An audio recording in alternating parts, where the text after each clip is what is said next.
मैं साधन सर आप सभी को एरोमेटिक क्लासेस में स्वागत करता हूं। कैसे हैं आप लोग? उम्मीद करते हैं कि आप सब लोग बढ़िया होंगे। आज मैं आप लोगों को प्रीपोजिशन के बारे में बताने वाला हूं। जो भी स्टूडेंट प्रीपोजिशन के बारे में अभी तक कोई भी वीडियो नहीं देखे हैं, पहले जाके आप उन सभी वीडियो को देखें जो मैंने जारी किया हूं, और इसे ध्यानपूर्वक शुरू से अंत तक देखें। शुरू से अंत तक देखेंगे तभी आपको बेहतर समझ में आएगी, क्योंकि प्रीपोजिशन बहुत ही इम्पोर्टेंट सेक्शन होता है। क्योंकि प्रीपोजिशन वर्ड्स जब तक आप नहीं जानेंगे तो इंग्लिश समझ में उतना नहीं आएगी। इंग्लिश समझने के लिए वर्ड्स चाहिए जो आपको स्ट्रॉन्ग करना होगा।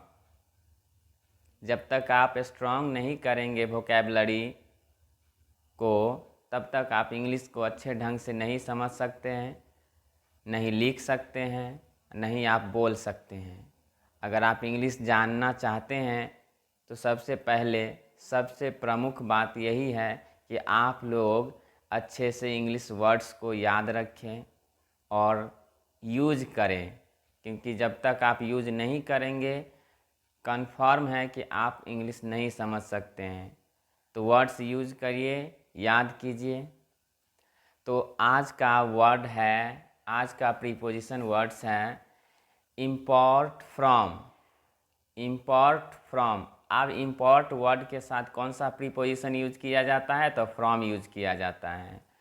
तो इम्पोर्ट फ्रॉम के साथ हमेशा आप लोग क्या यूज़ करेंगे? फ्रॉम यूज़ करेंगे। जहाँ पर आप देखेंगे कि इम्पोर्ट वर्ड यूज है, आप वहाँ पर क्या यूज़ करेंगे? फ्रॉम यूज़ करेंगे। तो इम्पोर्ट फ्रॉम का मीनिंग क्या आता है? आयात करना। आयात करना मतलब क्या है? कोई भी वस्तु को क्या करना? खरीदना। यही क्या कहलाता है? आयात करना। और कोई वस्तु को बेचना क्या कहलाता है? निर्यात करना, जिसको हम लोग इंग्लिश वर्ड में क्या यूज़ करते हैं? एक्सपोर्ट। क्या यूज़ करेंगे? एक्सपोर्ट। यानी कि बेचने के लिए क्या यूज़ करेंगे? एक्सपोर्ट यूज़ करते हैं, खरीदने के लिए इम्पोर्ट यूज़ करते हैं। तो यहाँ पर पहला वर्ड क्या है आप लोग का? इम्पोर्ट फ्रॉम है। तो इम्पोर्ट फ्रॉम का मीनिंग क्या होता है? तो आयात करना। अब है कि इसको हम लोग कैसे यूज करेंगे? तो एग्जाम्पल है, फर्स्ट एग्जाम्पल है India imports oil from other countries. India imports oil from other countries, यानी कि भारत जो है वह दूसरों देशों से क्या करता है? तेल की आयात करता है, यानी कि तेल की खरीदारी करता है। क्लियर है? नेक्स्ट एग्जाम्पल है America imports oil from other countries, यानी कि अमेरिका जो है किसी दूसरे देशों से क्या करता है? तेल की आयात करता है, खरीदारी करता है। उम्मीद करते हैं कि आप लोगों को समझ में आ रही होगी। बहुत ही इम्पोर्टेंट है, आप लोग इसे याद रखें। नेक्स्ट है इंडिफरेंट टू। तो इंडिफरेंट के साथ कौन सा प्रीपोजिशन यूज किया जाता है? याद रखेंगे कि इंडिफरेंट के साथ कौन सा प्रीपोजिशन यूज करेंगे? तो टू यूज करेंगे। याद रखना है आप लोगों को, जब भी इंडिफरेंट वर्ड देखेंगे तो आप लोग क्या यूज करेंगे? टू यूज करेंगे। तो इंडिफरेंट टू का मीनिंग क्या निकलता है? लापरवाह होना। लापरवाह मतलब केयरलेस होना, यानी कि आप अपने स्टडी के प्रति केयरलेस हो या अपने स्वास्थ्य के प्रति केयरलेस हो, तो उसको हम लोग क्या यूज कर सकते हैं? इंडिफरेंट टू यूज कर सकते हैं। एग्जाम्पल है you are indifferent to your health. You are indifferent to your health, यानी कि तुम अपने स्वास्थ्य के प्रति लापरवाह हो, यानी कि केयरलेस हो। अगर आपको बोलना होगा कि तुम अपने स्वास्थ्य के प्रति लापरवाह हो, तो क्या यूज कर सकते हैं? कि you are indifferent to your health. हम लोग सिंपल वर्ड में क्या यूज कर सकते हैं? कि you are careless your health. Simple word में हम लोग केयरलेस यूज करते हैं, लेकिन हमको कुछ नया वर्ड सीखना है, इसके लिए हम लोग क्या यूज कर सकते हैं? इंडिफरेंट टू यूज कर सकते हैं। क्लियर है? याद रखेंगे इंडिफरेंट के साथ टू प्रीपोजिशन प्रयोग किया जाता है। इसका हिंदी मीनिंग क्या निकालना है आप लोग को? लापरवाह होना, यानी कि केयरलेस होना। एग्जाम्पल है you are indifferent to your health, यानी कि तुम अपने स्वास्थ्य के प्रति क्या लापरवाह हो, यानी कि तुम अपने स्वास्थ्य के प्रति लापरवाही करते हो। सेकेंड एग्जाम्पल है he is indifferent to his study, he is indifferent to his study, यानी कि वह अपने स्टडी यानी कि अध्ययन के प्रति क्या लापरवाह है, यानी कि वह अध्ययन के प्रति लापरवाही करता है। क्लियर है? उम्मीद करते हैं कि आप लोगों को समझ में आ रही होगी। अगर आपको लग रहा है कि हमसे कुछ सीखने के लिए मिल रहा है तो प्लीज़ इसे सब्सक्राइब करें, शेयर करें। नेक्स्ट है इन्फेस्टेड विथ। अब वो आता है कि इन्फेस्टेड के साथ कौन सा प्रीपोजिशन यूज किया जाता है, तो याद रखिएगा इन्फेस्टेड के साथ हमेशा विथ प्रीपोजिशन यूज किया जाता है।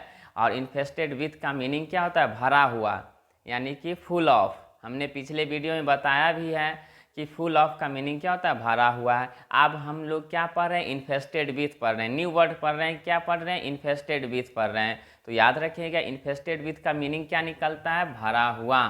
इन्फेस्टेड विथ का मीनिंग क्या निकलेगा? भरा हुआ। याद रखेंगे इन्फेस्टेड के साथ विथ प्रीपोजिशन का यूज किया जाता है। एग्जाम्पल है the house is infested with rats, the house is infested with rats, यानी कि घर जो है चूहों से क्या है? भरा हुआ है। आपको बोलना होगा कि घर जो है चूहों से भरा हुआ है, तो क्या बोल सकते हैं? The house is infested with rats. अब ये ज़रूरी नहीं है कि यही वर्ड हम यूज कर सकते हैं। जब भी आपको भरा हुआ हिंदी मीनिंग के सेंस में आपको इंग्लिश लैंग्वेज में कन्वर्ट करना होगा तो आप वहाँ पर क्या यूज़ कर सकते हैं? इन्फेस्टेड विथ यूज कर सकते हैं। याद रखेंगे इन्फेस्टेड के साथ हमेशा विथ प्रीपोजिशन का उपयोग किया जाता है। सेकेंड एग्जाम्पल है the class is infested with students, the class is infested with students.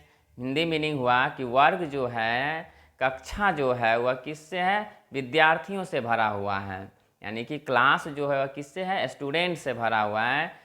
तो इसका हिंदी मीनिंग क्या हो जाएगा कि कक्षा यानी वर्ग विद्यार्थियों से भरा हुआ है। क्लियर है? उम्मीद करते हैं कि आप लोग को समझ में आ रही होगी।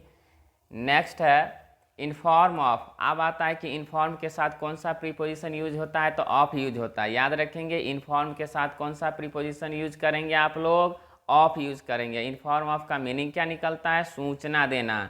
इन्फॉर्म ऑफ का मीनिंग क्या निकलता है? सूचना देना। तो इसका हिंदी सेंटेंस इसको इंग्लिश में कैसे अरेंज करेंगे? फर्स्ट एग्जाम्पल है he did not inform me of your arrival, he did not inform me of your arrival, he did not inform me of your arrival, यानी कि उसने मुझे आपके आने की सूचना नहीं दिया, यानी कि उसने मुझे आपके आने की सूचना नहीं दिया। इसको हम लोग इंग्लिश में कैसे यूज कर सकते हैं? He didn't inform me of your arrival. Second example है you didn't inform me of his arrival, यानी कि तुमने मुझे उसके आने की यानी कि उसके आगमन की सूचना नहीं दिया। क्लियर है? उम्मीद करते हैं कि आपको समझ में आ रही होगी। तो याद रखेंगे इन्फॉर्म के साथ कौन सा प्रीपोजिशन यूज किया जाता है, तो ऑफ यूज किया जाता है। जब भी आप देखेंगे कि इन्फॉर्म है, आपको फिल इन द ब्लैंक्स वाले है तो 4 ऑप्शन दे देता है, उसमें से आप किस पर क्लिक करेंगे, तो ऑफ पर करेंगे। क्लियर है? सेकेंड नेक्स्ट है इंजूरियस टू। याद रखेंगे इंजूरियस के साथ हमेशा टू प्रीपोजिशन उपयोग किया जाता है। बहुत ही इंपॉर्टेंट है, आप लोग को मैं बार बार रिपीट कर देता हूँ। यह वर्ड बहुत ही क्या इंपॉर्टेंट होता है। आप लोग इसे ध्यानपूर्वक केयरफुल्ली से देखें, समझें और यूज करें। तो इंजूरियस के साथ कौन सा प्रीपोजिशन यूज किया जाता है, तो टू यूज किया जाता है, जिसका हिंदी मीनिंग क्या निकलता है? हानिकारक।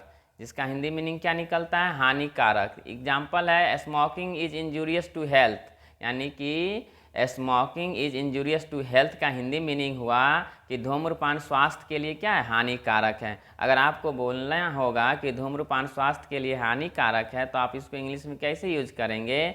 Smoking is injurious to health, smoking is injurious to health, यानी कि धूम्रपान स्वास्थ्य के लिए हानिकारक है। क्लियर है? उम्मीद करते हैं बेहतर समझ में आ रहा होगा। सेकेंड एग्जाम्पल है drinking is injurious to health, यानी कि शराब पीना क्या है? स्वास्थ्य के लिए हानिकारक है। तो जब भी हानिकारक आपको यूज करना होगा, हानिकारक की शब्द के बदले अगर आपको कोई भी वर्ड यूज करना है तो क्या यूज कर सकते हैं, इंजूरियस टू यूज कर सकते हैं। याद रखेंगे इंजूरियस के साथ कौन सा प्रीपोजिशन यूज किया जाता है, तो टू यूज किया जाता है। नेक्स्ट है इंसिस्ट ऑन। इंसिस्ट ऑन, आप याद रखिएगा इंसिस्ट ऑन, इंसिस्ट के साथ कौन सा प्रीपोजिशन यूज किया जाता है, तो ऑन यूज किया जाता है, जिसका हिंदी मीनिंग क्या निकलता है, जिद करना। इंसिस्ट ऑन का हिंदी मीनिंग क्या है, जिद करना। एग्जाम्पल है he insisted on going with me. He insisted on going with me, यानी कि उसने क्या किया, मेरे साथ जाने की जिद किया, यानी कि उसने मेरे साथ जाने की जिद किया। तो आप उसको इंग्लिश में कैसे बोलेंगे, he insisted on going with me. He insisted on going with me. याद रखेंगे इंसिस्टेड के साथ क्या लगेगा, ऑन लगेगा। सेकेंड एग्जाम्पल है you insisted on coming with me, यानी कि तुमने मेरे साथ आने की जिद किया, यानी कि तुमने मेरे साथ आने की जिद किया। तो आप वहाँ पर कौन से वर्ड यूज करेंगे, इंसिस्ट ऑन यूज करेंगे, यानी कि इंसिस्टेड ऑन। क्लियर है, उम्मीद करते हैं समझ रहे होंगे आप लोग। नेक्स्ट है इंटरेस्ट इन। नेक्स्ट वर्ड आपका क्या है, इंटरेस्ट इन, यानी कि इंटरेस्ट के साथ कौन से प्रीपोजिशन यूज करेंगे, इन यूज करेंगे। जब भी आप इंटरेस्ट वर्ड देखेंगे, अगर फिल इन द ब्लैंक्स है, उसके बाद फिल इन द ब्लैंक्स है, चार ऑप्शन में इन, एट, ऑन देता है, तो उसमें आप लोग इंटरेस्ट के साथ कौन से प्रीपोजिशन पर आप लोग क्या करेंगे, आंसर देंगे, इन पर देंगे। तो इंटरेस्ट के साथ कौन सा प्रीपोजिशन यूज किया जाता है, तो इन यूज किया जाता है। ध्यान रखेंगे इंटरेस्ट वर्ड के साथ हमेशा इन प्रीपोजिशन का यूज किया जाता है। तो इंटरेस्ट इन का हिंदी मीनिंग क्या निकलता है, रुचि। एग्जाम्पल है he is not interest in your story. He is not interest in your story, यानी कि उसे तुम्हारे कहानी में रुचि नहीं है, यानी कि उसे आपके कहानी में रुचि नहीं है। उम्मीद करते हैं समझ रहे होंगे। सेकेंड एग्जाम्पल है I am not interest in music, यानी कि मुझे संगीत में रुचि नहीं है। क्लियर है। नेक्स्ट है इंटरफेयर विथ।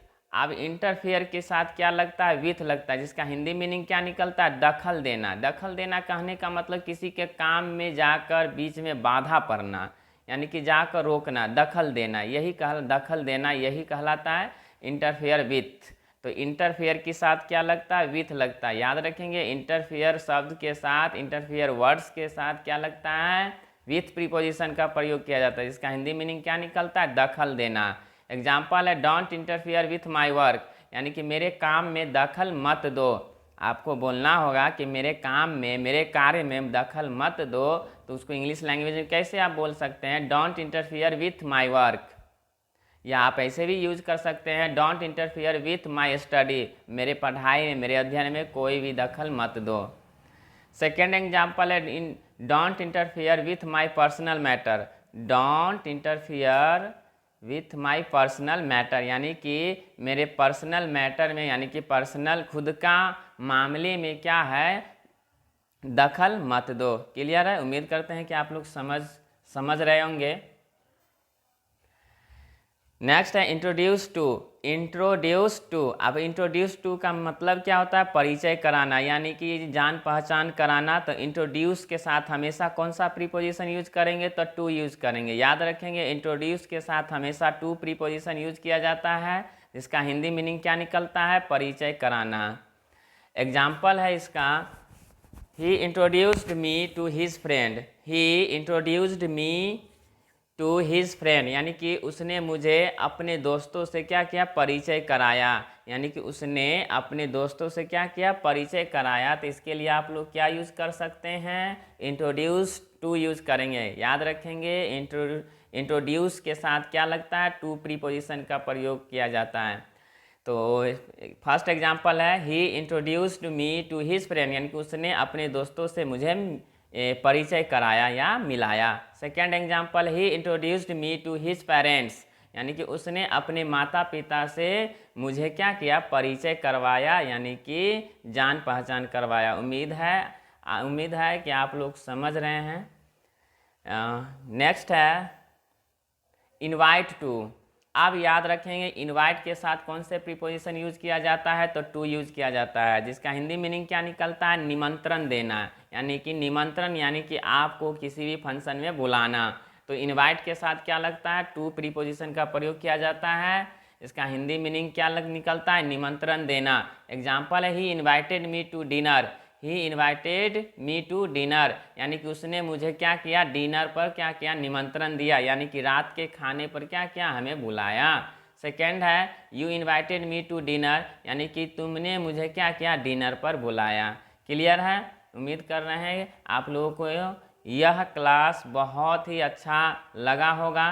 तो आप लोग को इस वीडियो को ज़्यादा से ज़्यादा शेयर करें, सब्सक्राइब करें।